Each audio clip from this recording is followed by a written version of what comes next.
নমস্কার, সানভি বুটিকের পেজ থেকে আবার চলে এলাম আমি পায়েল। আচ্ছা, একটা বোন সরস্বতী পুজোয় শাড়ি পরবে বলে আমার কাছে এসেছে শাড়ি নিতে।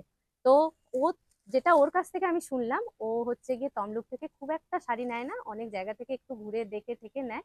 ও লাস্ট বছর মনে হয় মেদিনীপুর থেকে নিয়েছিল শাড়ি। তো এবছর আমার কাছে এসেছে। ওকে পরে জিজ্ঞেস করছি ও কোনটা নিল, আগে দেখিয়ে দিচ্ছি।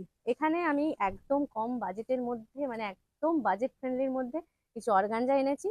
এটা একটা এনেছিলাম লাল, একটা জাম কালার, আর একটা মনে হয় অফ হোয়াইট আছে। আরো একটা ও কি কি দেখেছিল সেগুলো একটু দেখিয়ে দিচ্ছে। ও এটাও একটা সিল্কের উপরে দেখেছিল, এটা ওর পছন্দ হয়েছিল। এরকম একটা পিঙ্ক ওর পছন্দ হয়েছিল, এই রেডটা ওর খুব পছন্দ হয়েছিল। যাই হোক, ও যেটা শেষে নিল, এই জাম কালারটা নিল। ওকে খুবই সুন্দর লাগবে এই শাড়িটা।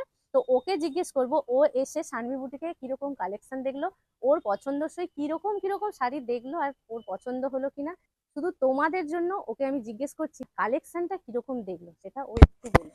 অবভিয়াসলি কালেকশন খুবই ভালো, স্পেশালি এই সিল্ক মেটেরিয়াল বা অর্গানজা মেটেরিয়াল, মানে যারা আমার মতো সরু পাড়ের মধ্যে সিম্পল এক কালার ডিজাইনের মধ্যে শাড়ি চাও, অবভিয়াসলি আসো, দেখো, ভিজিট করো, হাত দিয়ে কোয়ালিটি চেক করো, দেন বাই পারচেস করো। তো আমার খুব ভালো লেগেছে, থ্যাংক ইউ। আমি অবশ্যই আবার নেক্সট বারেও আসবো নিতে। থ্যাংক ইউ, থ্যাংক ইউ এত ভালো রিভিউ দেওয়ার জন্য।